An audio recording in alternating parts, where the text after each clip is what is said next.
আসসালামু আলাইকুম প্রিয় দর্শক, অন্য মঞ্চের আলাপচারিতায় আপনাদের সকলকে স্বাগত জানাচ্ছি। প্রিয় দর্শক, সাজ্জাদ কাদিরের শুভেচ্ছা নিন। তারেক রহমানের বাংলাদেশ বলা হচ্ছে, সেই বাংলাদেশের প্রথম ঈদ যাত্রা আপনাদের কেমন হচ্ছে? বুঝতেই পারছেন কেমন হচ্ছে। প্রথমেই আলাপটা শুরু করতে চাই গতকালের এক ভয়াবহ ট্রেন দুর্ঘটনা থেকে। উত্তরের সান্তাহার জংশনে গতকাল নীল সাগর এক্সপ্রেস ট্রেন গতকাল দুপুরে দুটো নাগাদ লাইনচ্যুত হয়। 9টি বগি লাইনচ্যুত হয়। এই লাইনচ্যুত হওয়ার প্রেক্ষিতে নিহতের কথা শোনা যায়নি, কিন্তু কয়েকশো মানুষ আহত হয়েছেন। এই যে একটা ট্রেন দুর্ঘটনা হলো 2টার দিকে, প্রায় 7 ঘন্টা পরে ওখানে নিকটেই, সান্তাহার থেকে নিকটেই ঈশ্বরদী জংশন, পার্বতীপুর জংশন দিনাজপুরের, 7 ঘন্টা পরে উদ্ধারকারী ট্রেন ওই লাইনটা ক্লিয়ার করতে এসছে। এবং গতকাল 7 ঘন্টা পরে 9টার দিকে, রাত 9টায়, 2টায় অ্যাক্সিডেন্ট হয়েছে, রাত 9টায় উদ্ধার করতে এসছে। কতটা দায়িত্বহীন হলে এটা হয়? সান্তাহার ঈশ্বরদী কিন্তু কাছাকাছি, পার্বতীপুর না হয় একটু দূরে, সেখান থেকে আসতে না হয় একটু সময় লাগলো, তাও 3 ঘন্টার বেশি লাগার কথা নয়, 3-4 ঘন্টার। ঈশ্বরদীটা কি করলো? সাথে সাথে এলো না কেন? এই যে ট্রেনটা আজকে আমরা যে মুহূর্তে ভিডিওটা শুট করছি বা ভিডিওটা নির্মাণ করছি, তখনও এই লাইনটা ক্লিয়ার হয়নি। মানে একবার আপনি চিন্তা করুন, দুপারের যাত্রীদের, ট্রেন যাত্রীদের ঈদ যাত্রাটা একদম ভ্যানিশ হয়ে গেছে। গতকাল যারা দুপারে আটকে পড়েছিলেন তাদের অবস্থা একবার চিন্তা করুন। সংশ্লিষ্ট ট্রেনগুলো থেকে নেমে তাদের বিকল্প সড়ক পথে তাদের গন্তব্যে যেতে হয়েছে। এত বড় ঘটনা, অথচ দেশে কি কোনো সরকার আছে? 1 মাসের সরকার। সরকারের অবস্থা কি দেখছেন? আওয়ামী লীগ সরকার পতনের পর 1.5 বছরের একটা ইউনূস সরকার গেছে। হাড়ে হাড়ে টের পেয়েছেন আওয়ামী লীগ সরকার কতটা প্রয়োজনীয় ছিল বাংলাদেশের জন্য। শেখ হাসিনা কত বড় ক্রাইসিস ম্যানেজার ছিলেন। আজকে তারেক সরকার দেখছেন, তারেক সরকারের আমলে এই যে ক্রাইসিস, উত্তরবঙ্গের ঈদের ট্রেন যাত্রা একদম ভেস্তে গেছে। এই অ্যাক্সিডেন্টের কারণে ট্রেনের যাবতীয় শিডিউল বিকল হয়ে গেছে। সোজা কথা, একটা হযবরল অবস্থা। আজকে প্রায় 18 ঘন্টা হতে চলেছে যে ওই ট্রেনটা, ওই লাইনটা এখন পর্যন্ত সচল হয়নি। ক্রাইসিস, এটা একটা ক্রাইসিস। দুর্ঘটনা ঠিক আছে, দুর্ঘটনা হতে পারে, কিন্তু দুর্ঘটনা ম্যানেজমেন্টটা তো খুব বড় গুরুত্বপূর্ণ। কিন্তু ম্যানেজমেন্টের জায়গায় একদম জিরো। রাষ্ট্রনায়ক হওয়া এত সহজ নয়, কিন্তু যে কেউ এসে রাষ্ট্রনায়ক হয়ে যাবে তাহলে তো ভাই অন্যরকম ঘটনা হয়ে যেত পৃথিবীতে, আমাদের দেশে অন্যরকম ঘটনা হয়ে যেত। অর্থাৎ এই যে ঈদ যাত্রাটা চরম ভয়াবহ খারাপ হচ্ছে, তাতে কোনো সন্দেহ নেই। আরো 2-1টা খবর আপনাদের বলি। ঢাকা টাঙ্গাইল মহাসড়কে 20 কিলোমিটার দীর্ঘ যানজট। আমরা যখন ভিডিওটা নির্মাণ করছি তখনকার পত্রিকার শিরোনাম, পবিত্র ঈদ উল ফিতর উপলক্ষে নাড়ির টানে বাড়ি ফেরা মানুষের ঢল নেমেছে ঢাকা টাঙ্গাইল মহাসড়কে। তবে অতিরিক্ত যানবাহনের চাপ এবং ভোরের বৃষ্টিতে মহাসড়কের বঙ্গবন্ধু সেতুর পূর্ব প্রান্ত থেকে রাবনা বাইপাস পর্যন্ত প্রায় 20 কিলোমিটার এলাকা জুড়ে সৃষ্টি হয়েছে দীর্ঘ যানজট। এতে চরম ভোগান্তিতে পড়েছেন উত্তরবঙ্গগামী হাজার হাজার যাত্রী। এমন তো হওয়ার কথা নয়। শেখ হাসিনা উত্তরবঙ্গ বলুন, দক্ষিণবঙ্গ বলুন, সব এলাকায় রাস্তাঘাট সড়ক ঝকঝকে করে রেখে গেছেন। যে শেখ হাসিনাকে আপনারা বাংলাদেশ থেকে তাড়িয়ে দিয়েছেন, বাংলাদেশকে যিনি আগলে রেখেছিলেন, তাকে তাড়িয়ে দিয়ে কেমন আছেন বাংলাদেশের মানুষ? ইউনূস সরকারের আমলে তো ভালো ছিলেন না, তাই না? এখন তো তারেক সরকার, মাত্র 1 মাস হয়েছে, এখনো বুঝতে পারছেন না, এখনো হয়তো একটা মোহচ্ছন্ন আছেন। মোহ ভাঙতে সময় লাগবে না। আর আর 1-2 মাসের মধ্যে মোহ ভেঙে যাবে যে বাংলাদেশে প্রতিনিয়ত ক্রাইসিস থাকে, আর সেই ক্রাইসিস ম্যানেজ করবার জন্য একজন ক্রাইসিস ম্যানেজার দরকার। সেই ক্রাইসিস ম্যানেজার শেখ হাসিনা। শেখ হাসিনার চেয়ে বড় ক্রাইসিস ম্যানেজার বাংলাদেশে আর কখনো অতীতে ছিল না, ভবিষ্যতেও আসবে বলে মনে হয় না। পদে পদে টের পাবেন, হাড়ে হাড়ে টের পাবেন। 20 কিলোমিটার ঝকঝকে তকতকে রাস্তায় 20 কিলোমিটার যানজট, অর্থাৎ ঈদ যাত্রা দুর্ভোগে পূর্ণ। আরেকটি খবর বলে শেষ করব। ঈদ যাত্রায় বাসে 148 কোটি অতিরিক্ত ভাড়া আদায় করা হয়েছে, অভিযোগ করেছে যাত্রী কল্যাণ সমিতি। বেসরকারি এই সংস্থার দাবি, সরকারের নজরদারি ব্যর্থ হয়েছে। অতিরিক্ত ভাড়া আদায়ের নৈরাজ্য চলছে, কিন্তু তা অস্বীকার করে মালিকদের প্রেসক্রিপশন অনুযায়ী বক্তব্য দিচ্ছে সরকার। ভাড়া নৈরাজ্য 20 বছরের রেকর্ড ভঙ্গ করতে চলেছে। আওয়ামী লীগের 16 বছর, বিএনপির আগের 1/6 যে আমলটা ছিল সেই রেকর্ডও ভঙ্গ করতে চলেছে ভাড়া নৈরাজ্য। এটা যাত্রী কল্যাণ সমিতির রিপোর্ট। অথচ দেখুন, বিএনপি সরকার, তারেক সরকার একজন সড়ক পরিবহন, সেতু, রেলপথ ইত্যাদি বিভিন্ন মন্ত্রণালয়ের একজন মন্ত্রীকে দায়িত্ব দিয়েছে। তিনি গতকালকেও দেখলাম সংবাদ মাধ্যমের সামনে এসে বলছেন যে নির্ধারিত যে ভাড়া আছে সেই ভাড়ার থেকে কম ভাড়া নিচ্ছে বাস কোম্পানিগুলো। কত বড় মিথ্যাচার!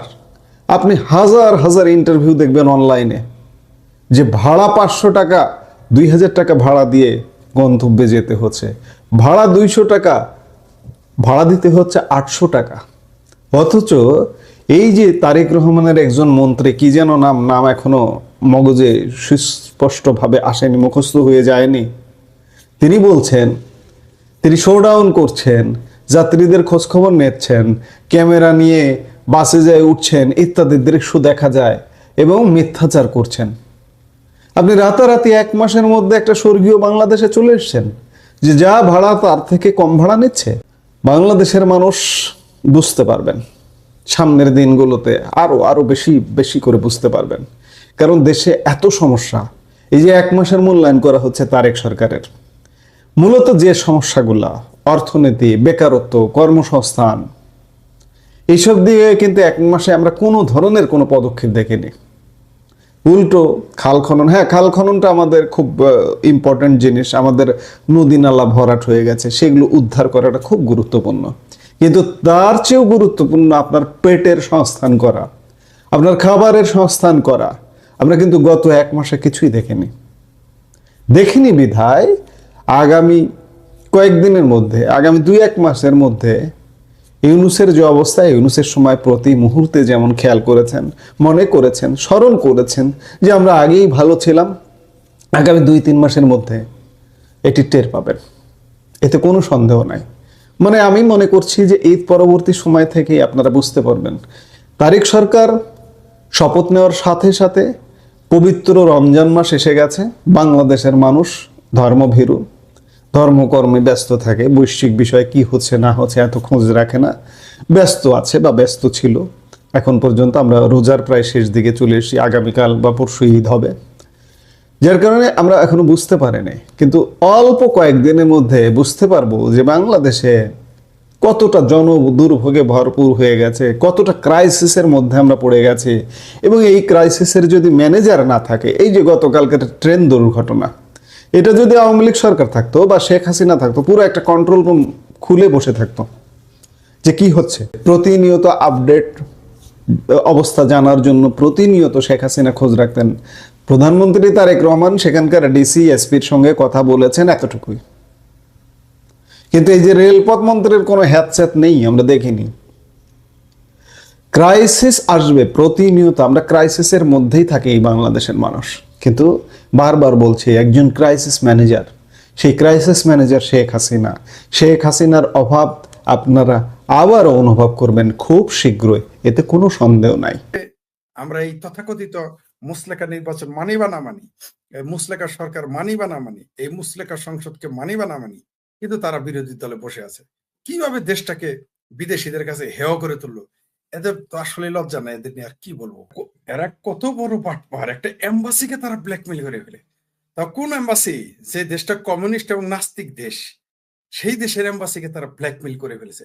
তাহলে বুঝেন দুবাই, কুয়েত, কাতার, বাহরাইন, সৌদি আরবে এরা কত বড় বাটপারি গুলো করে, এখন এতেই বুঝে নেন। অদ্ভুত ব্যাপার দেখেন, ভারতে মানে বাংলাদেশের এক ফেলানির জন্য এরা হাই হুসেন করে, সিংহবাম সহ এজামাতিরা, মৌলবীরা। উইঘুর মুসলমান নিয়ে কিন্তু এদের কোনো কথা নাই। আপনি খেয়াল করেন, উইঘুর মুসলমানদের যে চাইনিজ সরকার এত নির্যাতিত নিপীড়ন করে, শুধু তাই না, অপ্রিয় হলেও সত্য, এটা কিন্তু আমার কথা না। ইসলামকে তারা বলেছে Islam is a mental illness, Chinese অফিসিয়ালসরা এগুলো বলেছে। কিন্তু আজ পর্যন্ত জীবনে কোনোদিন এদের প্রতিবাদ করতে শুনেছেন? শুনেন নাই। কিন্তু এটা যদি ভারত বলতো, এতক্ষণ ভারত ভেঙে ফেলতো, এরকম একটা অবস্থা হয়ে যেত। এই যে উইঘুর মুসলমানদের উপরে যে অত্যাচার, এটা পৃথিবীর অন্য কোনো দেশ করলে এতক্ষণ কি হইতো? জামাত সবার আগে মিছিল করতো, বাইতুল মুকাররমে জুম্মার নামাজের অপেক্ষা করতো না। কিন্তু এখন দেখেন তারা নিশ্চয় একটা মুখে একেবারে কুলু পেটে বসে আছে, স্পিকটি নট। এত বড় বদমাইশ এই এই জামাতিরা, এরা নিজেদেরকেও ডুবাচ্ছে, আমাদের দেশের সম্মানও ডুবাচ্ছে। এদের বিরুদ্ধে রাষ্ট্রীয় আইনে মামলা করা উচিত। সরকারের স্বপ্রণোদিত হয়ে এদের বিরুদ্ধে প্রতারণার, দেশের সম্মান হানি করার জন্য এদের বিরুদ্ধে মামলা করা উচিত। কতটুকু বিপদে পড়লে একটা এম্বাসি বাধ্য হয় বিবৃতি দিতে। বলি আবার দেখলাম উত্তরাতে লেকের পার গুলোতে, 18 নম্বর লেকের পারে দেখলাম ইফতার হলো। আমাদের জামালপুরের ছাত্রলীগের, যুবলীগের এবং আওয়ামী লীগের লোকজন দেখলাম লেকের পার ইফতার করেছে। সেখানে আমার ভাতিজাও ছিল, যার নামে মামলা শুরু থেকেই। আমার 4 ভাতিজা আওয়ামী লীগ করে, 3 ভাতিজা, 4 ভাতিজা আওয়ামী লীগ করে, 3 জনের নামে মামলা আছে। দেখ ওই এক ভাতিজাকে দেখলাম সেখানে ইফতার করতেছে। তাই আওয়ামী লীগের এই মুহূর্তে ভয়ে ইফতার করার জন্য বিভিন্ন জায়গায় তারা আত্মগোপনে থেকে ইফতার করে। আমরা আওয়ামী লীগ, বিএনপির আমলেও দেখেছি, আওয়ামী লীগের আমলেও দেখেছি, বিএনপিরও এরকম ইফতার করতো। এটা এখানে এরকম প্রচলিত, কারণ সরকারি দল যারা থাকে তারা দমন নিপীড়ন করে। তবে এইবার দমন নিপীড়নের সর্বোচ্চ রেকর্ড, যে কোনো সময়ের চাইতে সবচেয়ে বেশি দমন নিপীড়ন বাংলাদেশে চলতেছে। এটা রাখলাম বাংলাদেশের ইফতারের ব্যাপারে। আপনি যেটা বললেন যে আপনার বানারসের কথাটা, এখানে ঠিক আছে, ভারতের মতো গণতান্ত্রিক দেশে এটা একটা উদ্বেগের বিষয়। কিন্তু বানারস কিন্তু হিন্দুদের জন্য পবিত্র নগরী, খুবই পবিত্র নগরী। এটা আপনি গিয়েছেন, আপনি জানেন। সবচেয়ে বেশি মন্দির সেইখানে এবং সবচেয়ে বেশি নিরামিষ ভোজী সেখানে থাকে। সেখানে গরুর মাংস প্রসঙ্গ না, কোনো মাংসই খায় না। কারণ হচ্ছে সেখানে পুরোহিত যারা এবং যারা বানারসে, মানে বলাই হয় এটা মন্দিরের নগরী বলা হয় বানারসকে। এবং তাদের 3টা যে গয়া, কাশী, বৃন্দাবন সহ, তারপরে এই বানারসকে খুবই গুরুত্ব দেওয়া হয় এই সমস্ত কারণে। তো সেইখানে আপনার আমিষ খাওয়াটা কিঞ্চিত অপরাধ হিসেবে সামাজিকভাবে সেটা সেখানে ধরা হয়। আর আপনি যেটা দেখেছেন তাতে 2 ধারায় মামলা করা হয়েছে। আমিও পরে নিউজটা ঘেটে দেখলাম, সেখানে 2 ধারা। একটা হলো পরিবেশ নষ্ট করার জন্য, পাশাপাশি যেহেতু এখানে কোনো কিছুই খাওয়া যায় না, মানে নিরামিষ ছাড়া কিছু খায় না। আপনি দেখবেন ওই ভারতের মানে বানারসের যে মুসলিম কমিউনিটি, ওটার কিন্তু নিন্দা জানিয়েছে। কারণ ওইখানে তো এমন না যে বাংলাদেশের মতো বানারসে তুমি ইফতার বাইরে করতে পারবা না, তাই আওয়ামী লীগ বা বিএনপির ভয়ে তুমি নদীতে ইফতার করতেছো, তা কিন্তু না। কারণ ইফতার করার পরে কিন্তু একটা নামাজ পড়তে হবে, নামাজ কিন্তু প্রসঙ্গ আছে। আমি ওটাই বলতে চাচ্ছিলাম, ইফতারটা হচ্ছে একটা ধর্মীয় অনুষ্ঠান। ইসলামে কোনো অনুষ্ঠানই নেই, সবই ধর্ম। ইফতার করবেন সেটাও ধর্ম, নামাজ পড়বেন সেটাও ধর্ম, আপনি আপনি যাই করেন ইসলামে, পোশাক পরবেন সেটাও ধর্ম। ইসলামে কোনো অনুষ্ঠান হয় না। অনুষ্ঠানে কিন্তু পাপ পুণ্য থাকে না, সওয়াব থাকে না। অনুষ্ঠানে এটা ইহলৌকিক, কিন্তু ইফতারটা হচ্ছে পরলৌকিক। এটা আপনার ধর্মীয় বিষয়। তো এখানে নামাজ পড়ারও একটা গুরুত্বপূর্ণ। পিকনিক আপনি এখানে করতে পারেন না।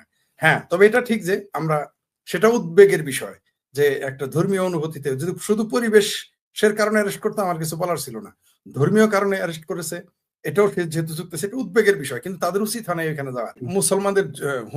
মুসলমানদেরকে হুমকির মুখে ফেলার জন্য এটা করা হয়েছে। কিন্তু মুসলিমদের এটা শোষণের জন্যই এই মামলা, যে মানে মুসলিমদের চাপিয়ে রাখার, দমিয়ে রাখার জন্য এটা করা হয়েছে, এটা তিনি বলেছেন। কিন্তু এখানে কিন্তু আরেকটা পাল্টা যুক্তি থাকে। আপনি কি দিল্লির জামা মসজিদের সামনে শুয়োরের মাংস বিক্রি করতে দিবেন? এটা কিন্তু অবৈধ না। আপনি যদি দিল্লির জামা মসজিদের পাশে শুকরের মাংস আপনি বিক্রি করা শুরু করেন, অথবা কলকাতায় টিপু সুলতান মসজিদের পাশে আমি যদি শুকরের মাংস বিক্রি করা শুরু করি, এটা কিন্তু আইনত বাধা নেই, আছে কি? নাই। কিন্তু আমাকে কি সেখানে করতে দিবে? হ্যাঁ, তাহলে এটা বরং ওই হিন্দু রাষ্ট্র বলেই, মানে হিন্দু রাষ্ট্র না কিন্তু হিন্দু সংখ্যা গরিষ্ঠ বলেই ওইখানে তারা আমিষ খেতে পেরেছে, ওই নইলে এটা যদি মুসলিম রাষ্ট্র হইতো, মুসলিম অধ্যক্ষ হইতো, তখন তাদের অ্যারেস্ট হয় 14 জনকে পানির ভিতরে চুবাই মেরে ফেলতো, যদি মুসলিম সংখ্যাগরিষ্ঠ হতো। সেই হিসেবে এটা গণতান্ত্রিক দৃষ্টিতে অবশ্যই বিপজ্জনক। কিন্তু এটা অন্য দেশে হলে কি করতে বলেন? বাংলাদেশের কথা মনে আছে? আপনার মনে থাকার কথা, যেহেতু আপনি সাংবাদিক, আপনার মনে থাকার কথা, সেটা হলো যে 90 দশকের এরশাদের সময় শেষের দিকে ইন্দিরা রোডে শুয়োরের মাংস বিক্রি করার কারণে কি তাণ্ডব চালাইছে, সকল শুকরের মাংসের দোকান উড়িয়ে দিয়েছিল, মনে আছে তাদের জন্য। কিন্তু সেটা ঘুরিয়ে দেওয়া হয়, অথচ ওখানে খ্রিস্টানরা কাস্টমার। ওটা কিন্তু কোনো মসজিদের সামনে ছিল না, ওটা কোনো মাজারের সামনে ছিল না, কিন্তু তারপরে উড়িয়ে দিয়েছে। সুতরাং আপনি যদি মুসলমান রাষ্ট্রের সাথে মুসলিম সংখ্যাগরিষ্ঠদের সাথে কম্পেয়ার করেন, তাহলে এটা তেমন কিছুই ঘটে নাই, তাদের ওইখানে উচিত হয় নাই, কারণ এটা তাদের ভাবাবেগের সাথে জড়িত। একটা হলো একদিকে আওরঙ্গজেব এই মন্দিরটাকে ভেঙে, ভগবান বিষ্ণুর মন্দির ভেঙে সেখানে মসজিদ বানিয়েছে, আবার সেই মসজিদ থেকে বেরোয় আপনি ইফতার করবেন তাদের নদীতে, যেখানে ত্রিবেণী সঙ্গম বলা হয়, তাদের কাছে খুবই পবিত্র জায়গা। যেমন জমজমের কূপের পাশে কি আপনি কোনো কিছু আপনি যে খেতে দিবেন? ইরান যুদ্ধে ট্রাম্প হয়ে পড়েছে বন্ধুহীন। হরমুজকে মুক্ত করতে ট্রাম্পের পাশে তেমন কেউ নেই বললেই চলে। আবার ইরানের নিরীহ মানুষ হত্যাকে কেন্দ্র করে ঘরের মধ্যেই লেগে গেছে বিবাদ। তবে আয়াতুল্লাহ খামেনির পর সবচেয়ে বড় নেতা হিসেবে জাতীয় নিরাপত্তা প্রধান আলী লারিজানিকে হত্যার পর ট্রাম্প নেতানিয়াহু যেন হালে কিছুটা পানি খুঁজে পেয়েছেন। কিন্তু ইরান যে এত সহজে দমার পাত্র নয়, সেটি যুদ্ধের 19 দিনে এসেও হাড়ে হাড়ে টের পাচ্ছেন ট্রাম্প। লারিজানির মৃত্যুর কঠিন প্রতিশোধ নিতে ইরান ছোড়া শুরু করেছে ড্যান্সিং মিসাইল বা নাচুনে ক্ষেপণাস্ত্র, সাথে ছুটছে ক্লাস্টার ওভারহেড যুক্ত ক্ষেপণাস্ত্র, যেটি ঠেকানো এক প্রকার অসম্ভব। মধ্যপ্রাচ্য থেকে 4000 কিলোমিটার দূরে আছে বাংলাদেশ, কিন্তু এত দূরে থেকেও এ যুদ্ধে আঁচ লাগছে বাংলাদেশের বহু গ্রামে। কারণ এই মিসাইলগুলোর সবচেয়ে করুণ শিকার হচ্ছেন দক্ষিণ এশীয় প্রবাসী শ্রমিকরা, বিশেষ করে বাংলাদেশিরা। দুবাই, আবুধাবিতে বাংলাদেশিরা এক প্রকার অদৃশ্য যুদ্ধের ঢাল হিসেবে ব্যবহৃত হচ্ছেন। তাদের মেনে নিতে হচ্ছে কোলাটারাল ড্যামেজ। ঈদের সময় যেখানে প্রবাসীদের ঘরে ঘরে নতুন কাপড় আর সেমাই কেনার আনন্দ থাকার কথা, সেখানে 50 লাখ মধ্যপ্রাচ্য প্রবাসী আর তাদের 2 কোটি পরিবারের সদস্যদের ভাগ্য হয়ে পড়ছে ধীরে ধীরে অনিশ্চিত। ঈদে যেখানে প্রতি বছর প্রবাসীদের দেশে আসার ধুম পড়ে, সেখানে এবার মধ্যপ্রাচ্য প্রবাসীদের প্রতিটা ক্ষণ কাটছে মিসাইলের ভয়ে।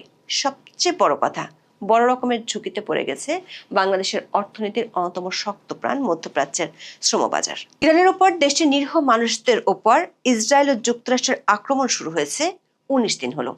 আয়াতুল্লাহ খামেনির পর সবচেয়ে শীর্ষ নেতা হিসেবে ইসরায়েলি বিমান হামলায় ইরানের শীর্ষ নিরাপত্তা কর্মকর্তা আলী লারিজানি এবং বাসিস মিলিশিয়ার প্রধান জেনারেল গোলাম রেজা সোলাইমানি নিহত হয়েছেন। লারিজানি ছিলেন ইরানের পর্দার আড়ালের অন্যতম ক্ষমতাধর ব্যক্তি, যিনি দীর্ঘকাল ধরে দেশটির নিরাপত্তা কৌশল ঠিক করতেন। কিন্তু ট্রাম্পের জন্য যদি লারিজানির মৃত্যুর খবর ভালো সংবাদ হয়ে থাকে, তার চেয়ে বেশি খারাপ খবর হলো যুক্তরাষ্ট্রের ন্যাশনাল কাউন্টার টেরোরিজম সেন্টারের পরিচালক জো কেন্টের পদত্যাগের খবর। নিজের পদত্যাগপত্র জমা দেওয়ার সময় বেন জানিয়েছেন ট্রাম্প প্রশাসনের এই যুদ্ধকে তিনি বিবেক বর্জিত বলে মনে করেন এবং এর সমর্থনে কাজ চালিয়ে যাওয়া তার পক্ষে সম্ভব নয়। ট্রাম্প নেতানিয়াহুর জন্য আরও দুঃসংবাদ আছে। লারিজানির মৃত্যুর প্রতিশোধ নিতে ইরানিরা এবার নতুন নতুন ক্ষেপণাস্ত্র বের করছে আর ছুটছে। এর একটি হলো ড্যান্সিং মিসাইল, যাকে বাংলায় বলা যেতে পারে নাচুনে ক্ষেপণাস্ত্র। ইরান সম্পূর্ণ নিজস্ব প্রযুক্তিতে এই সাজেল ক্ষেপণাস্ত্র বানিয়েছে। অনেকটা নাচের মতো ভঙ্গিতে এই ক্ষেপণাস্ত্র দিক পরিবর্তন করে বলে একে ড্যান্সিং মিসাইল নামে ডাকে ইরানিরা। লারিজানি হত্যার প্রতিশোধ নিতে ইসরায়েলের তেল আবিবে ক্লাস্টার ওভারহেড যুক্ত ক্ষেপণাস্ত্রের হামলা চালিয়েছে তেহরান। এই ক্ষেপণাস্ত্র মাঝ আকাশে অনেকগুলো ছোট ছোট বিস্ফোরকে ভাগ হয়ে যায় এবং বিশাল এলাকায় ছড়িয়ে যায়, যা ঠেকানো বেশ কঠিন। গত 18 দিনে ইরান সস্তা দামি ড্রোন হামলা থেকে এমন অত্যাধুনিক ক্ষেপণাস্ত্র হামলা মধ্যপ্রাচ্যের দেশগুলোতেও চালিয়ে আসছে। আর তাতে এই যুদ্ধের কঠিন একটি সত্য হলো বাংলাদেশি শ্রমিকদের রক্ত। যুদ্ধের কোনো পক্ষ না হয়েও আজ বাংলাদেশি প্রবাসীদের প্রাণ ঝরছে মরুভূমির তপ্তবালিতে। গত কয়েকদিনের হামলায় কয়েকটি হৃদয় বিদারক মৃত্যুর খবর পাওয়া গেছে। 55 বছর বয়সী আহমেদ আলী দীর্ঘ 30 বছর ধরে সংযুক্ত আরব আমিরাতে কর্মরত ছিলেন। তার আদি নিবাস সিলেটের বড়লেখা উপজেলায়। 28 ফেব্রুয়ারি যখন ইরান প্রথম পাল্টা হামলা চালায়, তখন আহমেদ আলী তার নিয়মিত কাজ ভ্যানে করে খাবার পানি সরবরাহ করেছিলেন। আজমানে একটি ইরানি মিসাইলের ধ্বংসাবশেষ সরাসরি তার ভ্যানের উপর পড়লে তিনি ঘটনাস্থলেই মারা যান। আহমেদ আলীর স্বপ্ন ছিল দেশে ফিরে একটি সুন্দর বাড়ি করবেন। মারা যাওয়ার কিছুক্ষণ আগে টেলিফোনে পরিবারের সদস্যদের বলেছিলেন দ্রুত কাজ শেষ করে ফিরে আসবেন দেশে। সেই স্বপ্ন এখন কফিনে বন্দি। তার আর ফিরে আসা হয়নি, যেমন আর ফেরা হবে না চট্টগ্রামের সন্দ্বীপের সন্তান এস.এম. তারেকের। তারেক বাহরাইনের একটি জাহাজ মেরামতের কারখানায় সুপারভাইজার হিসেবে কর্মরত ছিলেন। দীর্ঘ 27 বছর তিনি বাহরাইনে কাটিয়েছেন পরিবারের মুখে হাসি ফোটাতে। 1 মার্চ ভোরে বাহরাইনের সালমান ইন্ডাস্ট্রিয়াল এরিয়ায় একটি ইন্টারসেপ্টেড ড্রোনের আঘাত সরাসরি তার কর্মস্থলে পড়ে। ঘটনাস্থলে তিনি মারা যান। সৌদি আরবের আল খার্জ শহরে 8 মার্চ এক ভয়াবহ মিসাইল হামলা হয়। এই হামলায় ময়মনসিংহের গফরগাঁর আব্দুল্লাহ আল মামুনের শরীরের 72% পুড়ে যায়। 10 দিন জীবন মৃত্যুর সন্ধিক্ষণে থেকে অবশেষে 17 মার্চ তিনি মারা যান। একই হামলায় কিশোরগঞ্জের কটিয়াদের বাচ্চু মিয়া এবং টাঙ্গাইলের সখীপুরের মোশাররফ হোসেনও নিহত হন। মোশাররফ হোসেনের মৃত্যুর গল্পটি আরো বেশি বেদনার। মারা যাওয়ার মাত্র 1 ঘন্টা আগে মোশাররফ তার পরিবারকে ফোন করে বলেছিলেন সবার জন্য ঈদে নতুন পোশাক কিনতে টাকা পাঠাবেন। সেই ফোন কলটি ছিল তার জীবনের শেষ কল। এখন সেই উপহারের বদলে তার কফিনটি গ্রহণ করার জন্য পরিবারটি প্রস্তুত হচ্ছে। মানবাধিকার সংস্থা হিউম্যান রাইটস ওয়াচ এবং ইউকেডিএমের তথ্য মতে মধ্যপ্রাচ্যে চলমান এই যুদ্ধে বেসামরিক নিহতের তালিকায় সিংহভাগই হচ্ছেন প্রবাসী শ্রমিক। বিশ্লেষকরা প্রশ্ন তুলেছেন, প্রবাসীরা কি তবে এই যুদ্ধের অনিচ্ছাকৃত ঢাল? এর পিছনে কয়েকটি গুরুতর কারণ আছে। প্রথমত, দুবাই বা আবুধাবির আকাশচুম্বী ভবন এবং আধুনিক ভিলাগুলোতে সুরক্ষার ব্যবস্থা থাকলেও প্রবাসীদের ঘন বসতিপূর্ণ লেবার ক্যাম্পগুলোতে পর্যাপ্ত বাংকার বা সুরক্ষা কাঠামো নেই। অনেক ক্ষেত্রে ভাষার সীমাবদ্ধতার কারণে জরুরি সাইরেন বা সতর্কবার্তার অর্থ তারা বুঝতে পারছেন না। যুদ্ধে যখন আরবের ধনী মুসলমানরা ক্ষেপণাস্ত্রের ভয়ে বাংকারে বা নিরাপদ ঘরে আশ্রয় নিচ্ছেন, তখন বাংলাদেশের ডেলিভারি রাইডার, পরিচ্ছন্নতা কর্মী কিংবা নির্মাণ শ্রমিকদের বাধ্য করা হচ্ছে বিপদের মুখে কাজ চালিয়ে যেতে। দুবাইয়ের একজন বাংলাদেশি রাইডার বলেছেন, চারপাশে বোমা পড়লেও তাদের বাইক চালাতে হয়। কোম্পানি কেবল প্রতি ডেলিভারিতে টাকা দেয়, কাজ না করলে তাদের চুলা জ্বলে না। তাদের অনাহারে থাকতে হয়। যেমন যুদ্ধের প্রথম দিনে সংযুক্ত আরব আমিরাতে পানি সরবরাহ করার সময় ক্ষেপণাস্ত্রের আঘাতে প্রাণ হারান 55 বছর বয়সী বাংলাদেশি শ্রমিক সালে আহমেদ। চারপাশে যখন যুদ্ধের সাইরেন বাজছিল আর মানুষজন ছোটাছুটি করছিল, তখন সালে আহমেদের থামার কোনো উপায় ছিল না, কারণ একদিন কাজ না করলে তার চুলও জ্বলতো না। আর প্রবাসে অনাহারে থাকা মানে তিলে তিলে মৃত্যু। প্রবাসীরা চাইলেই এই মরণকূপ থেকে পালিয়ে আসতে পারছেন না। কাফালা বা স্পন্সরশিপ পদ্ধতির কারণে অনেক শ্রমিকের পাসপোর্ট নিয়োগকর্তার কাছে জমা থাকে, যা তাদের দ্রুত প্রস্থানের পথ বন্ধ করে দিয়েছে। তার উপর আবার যুদ্ধের কারণে মধ্যপ্রাচ্যে বেড়েছে জিনিসপত্রের দাম। অনেক পণ্যের দাম 3-4 গুণ পর্যন্ত বেড়েছে। বিবিসি বাংলার এক খবরে বলা হয়েছে, আগে প্রতি কেজি আলুর মূল্য যেখানে ছিল 1.5 দিরহাম, এখন সেখানে প্রতি কেজির মূল্য দাঁড়িয়েছে 8 দিরহামে। 8 দিরহামের কাঁচামরিচের দাম ঠেকেছে 20 দিরহামে। সৌদি আরবেও একই অবস্থা। ফলে শুধু নিহত প্রবাসীরাই নন, মধ্যপ্রাচ্যের প্রায় সব প্রবাসীর পরিবারে এবার ঈদটি চরম উৎকণ্ঠার। ঈদের আগে 50 লাখেরও বেশি বাংলাদেশি প্রবাসীর জীবনে নেমে এসেছে দুর্ভাবনা আর দুশ্চিন্তার মেঘ। বাংলাদেশের সংস্কৃতিতে ঈদ মানে প্রবাসীদের পাঠানো বাড়তি টাকা, নতুন জামা আর পরিবারের পুনর্মিলন।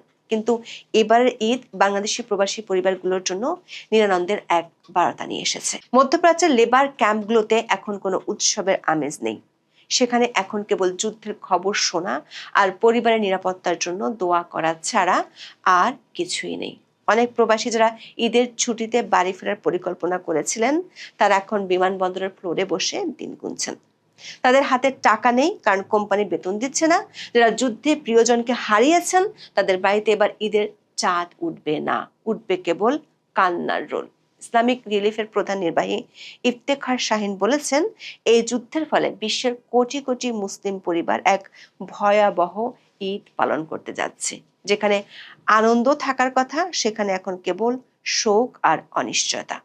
বাংলাদেশের শ্রমবাজার অনেকটাই মধ্যপ্রাচ্য কেন্দ্রিক। দেশের মোট অভিবাসীর ৬৭% যায় সৌদি আরবে। শ্রমবাজারের দ্বিতীয় স্থানে কাতার, চতুর্থে কুয়েত, ষষ্ঠে আরব আমিরাত এবং সপ্তম স্থানে রয়েছে জর্দান। কিন্তু মধ্যপ্রাচ্যের প্রায় প্রতিটি দেশই যুদ্ধ পরিস্থিতির কারণে বড় ঝুঁকিতে পড়েছে বাংলাদেশের শ্রম বাজার। আতঙ্কে আছেন প্রবাসীরা। অনেকে ছুটি শেষে কর্মস্থলে ফিরতে পারছেন না, আর এই যুদ্ধ দীর্ঘস্থায়ী হলে এর বিরূপ প্রভাব পড়বে রেমিটেন্সে। অর্থনৈতিক বিশ্লেষকরা সতর্ক করে দিয়ে বলেছেন, যদি এই যুদ্ধ দীর্ঘস্থায়ী হয় তবে বাংলাদেশকে দ্বিমুখী ধাক্কার মুখোমুখি হতে হবে। একদিকে জ্বালানি আমদানিতে বাড়তি খরচ এবং অন্যদিকে রেমিটেন্স প্রবাহে বড় ধরনের ধস নামার আশঙ্কা রয়েছে। বর্তমানে পারস্য উপসাগরীয় অঞ্চল অর্থাৎ বাহরাইন, কুয়েত, ওমান, কাতার, সৌদি আরব এবং সংযুক্ত আরব আমিরাতে বিশ্বের বিভিন্ন প্রান্তের প্রায় 3,50,00,000 বিদেশি শ্রমিক কর্মরত আছেন, যাদের বেশিরভাগই দক্ষিণ এশিয়ার নাগরিক। এই বিশাল শ্রমবাজারের মধ্যে বাংলাদেশি নাগরিকদের সংখ্যা 50 লাখেরও বেশি। পরিসংখ্যানে দেখা যায় একজন প্রবাসী শ্রমিক গড়ে দেশে থাকা 4 থেকে 5 জন সদস্যের ভরণ পোষণ করেন। এর অর্থ হলো বাংলাদেশের প্রায় 2 কোটি মানুষ প্রত্যক্ষভাবে মধ্যপ্রাচ্যের আয়ের উপর নির্ভরশীল। সংঘাতের তীব্রতা বাড়ার সাথে সাথে এসব শ্রমিক ও দেশে থাকা তাদের পরিবারগুলোর মধ্যে উদ্বেগ বাড়ছে। বাংলাদেশি শ্রমিকদের একটি বড় অংশ তেল, গ্যাস, নির্মাণ ও সেবা খাতে নিয়োজিত, কিন্তু যুদ্ধের মাঝে নিরাপত্তার খাতিরে ইতিমধ্যে অনেক জ্বালানি স্থাপনা ও ব্যবসা প্রতিষ্ঠানের কার্যক্রম ধীর হয়ে গেছে বা সাময়িকভাবে বন্ধ রাখা হয়েছে। শ্রমিকদের ভয়, যুদ্ধ ছড়িয়ে পড়লে কোম্পানিগুলো কর্মী ছাঁটাই করতে পারে বা কার্যক্রম একেবারে গুটিয়ে নিতে পারে।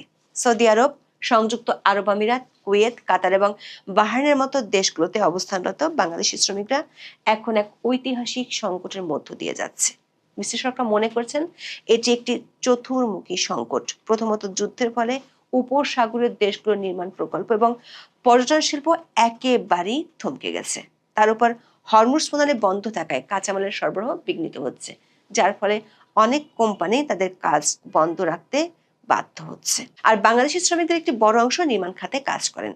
কুয়েতের কয়েকজন প্রবাসী জানিয়েছেন, অনেক শ্রমিক গত 1 মাস ধরে কোনো বেতন পাননি। জালালউদ্দিন নামের এক নির্মাণ শ্রমিক জানিয়েছেন, তিনি প্রতিদিন কাজ করলেও কোম্পানি বেতন দিতে পারছে না এবং তাদের বলা হয়েছে পরিস্থিতি স্বাভাবিক না হওয়া পর্যন্ত কোনো পেমেন্ট দেওয়া সম্ভব নয়। বেতনের সমস্যার সাথে প্রতিনিয়ত আছে মৃত্যুর ঝুঁকি। যে কোনো সময় আকাশ থেকে মিসাইল ঝরে পড়তে পারে, এমন আশঙ্কার মধ্যেই বাংলাদেশি প্রবাসীদের কাটাতে হচ্ছে।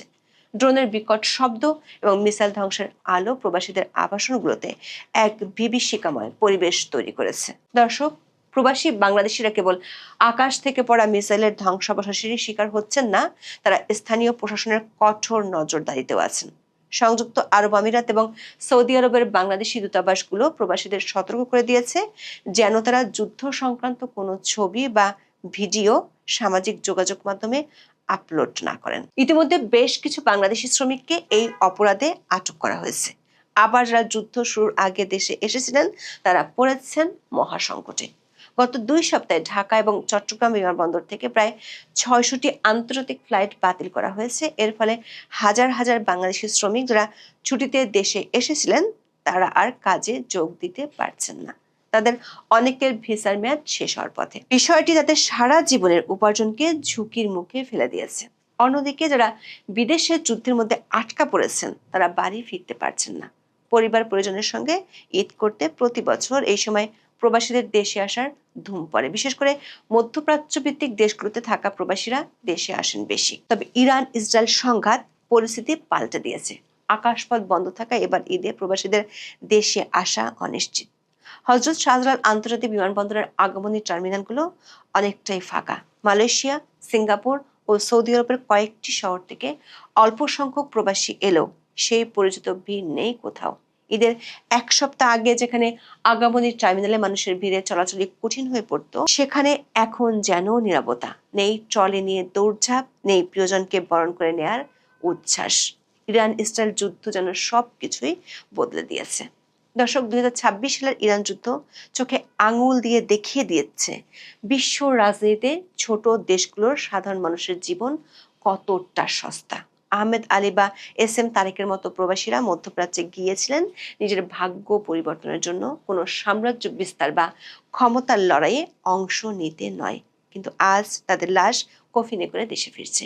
এই যুদ্ধের 19তম দিনে এসে আমরা কেবল সামরিক ধ্বংসলীলাই দেখছি না, দেখছি এক বিশাল মানবিক বিপর্যয়। আসন্ন ঈদ আমাদের আনন্দ দেওয়ার বদলে মনে করিয়ে দিচ্ছে সেই সব পরিবারের কথা যাদের ডাইনিং টেবিলে এবার একজন সদস্য কম থাকবে। বাংলাদেশকে এখন থেকেই তার শ্রমবাজারের বৈচিত্র্যকর নিয়ে ভাবতে হবে। কেবল মধ্যপ্রাচ্যের উপর নির্ভরশীল না থেকে ইউরোপ, জাপান এবং অস্ট্রেলিয়ার মতো স্থিতিশীল দেশগুলোতে দক্ষ জনশক্তি পাঠানোর পরিকল্পনা বাস্তবায়ন করতে হবে। পাশাপাশি যুদ্ধের ফলে দেশে ফিরে আসা প্রবাসীদের পুনর্বাসনের জন্য দীর্ঘমেয়াদী পরিকল্পনা দরকার। আজকের এই প্রতিবেদনটি সেই সব সাহসী রেমিটেন্স যোদ্ধাদের উৎসর্গ করে করা হলো যারা বিদেশের মাটিতে প্রাণ হারিয়েছেন এবং যারা এখনো মৃত্যুর হাতছানি উপেক্ষা করে দেশের অর্থনীতির চাকা সচল রেখেছেন। শান্তি আসুক পৃথিবীতে, রক্ষা পাক মানবতা, সেই কামনায় এখন এই পর্যন্ত। সবাই ভালো থাকুন, সুস্থ থাকুন।